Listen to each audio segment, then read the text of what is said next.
world sports champion now, Lewis Hamilton, who's mixed race. I think that's what's changed.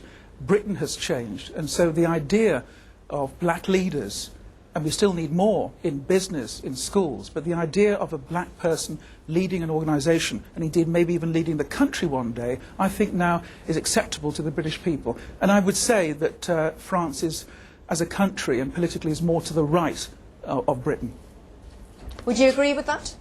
Yeah, absolutely. France is more to the right, and what about the whole role models idea that Lord Taylor was just talking about? You know, we have so many prominent black nation leaders in so many different fields here in Britain. Is France different? Well, Lord Taylor is quite right about France's political inclination. I think that the most obvious institutional problem with ensuring equality in France is that the Republic is officially colourblind, so it doesn't accept that people are black, Muslim or from any kind of minority. And this makes all attempts towards highlighting or indeed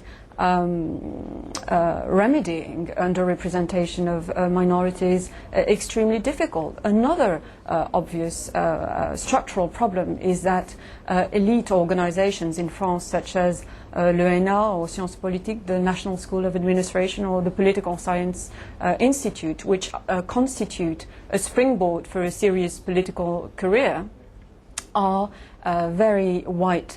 Are dominated by white upper and middle class students from upmarket areas in Paris. So young people from ethnic minority backgrounds who are economically, socially and culturally less advantaged don't get a look in. And there are clear signs of institutional racism in France, not only in politics but also in companies and media organizations, which should reflect society in its rich and diverse composition. So we've heard about institutional racism from you, Nabila. We heard earlier from Lord Taylor about how the political systems between, say, in Britain and America are so very different. You have a parliamentary democracy, you have individuals running for president.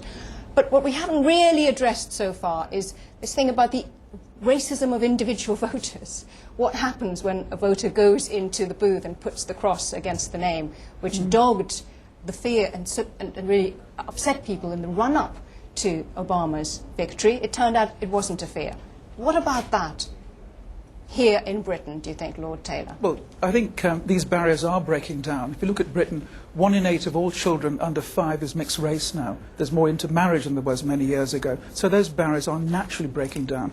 When it comes to business, you know, business is discovering that diversity is actually good for business. If you're a company and you want to sell your products around the world and you have a board which is entirely white and a workforce that is entirely white, that's not good for business. So, you know, these barriers are breaking down almost by osmosis. Now, of course, you need catalysts to help this process along, like more mentoring, making sure that selection panels, when choosing candidates, are more open and fair. But, you know, the point is in Britain, black and Asian and other minority people vote, you know, and if parties want the votes of all the people and want to represent the nation, they Lord Taylor, I'm need going to have to cut in there. We're running out of time. Thank you to you Remain positive. and to Nabila Ramdani.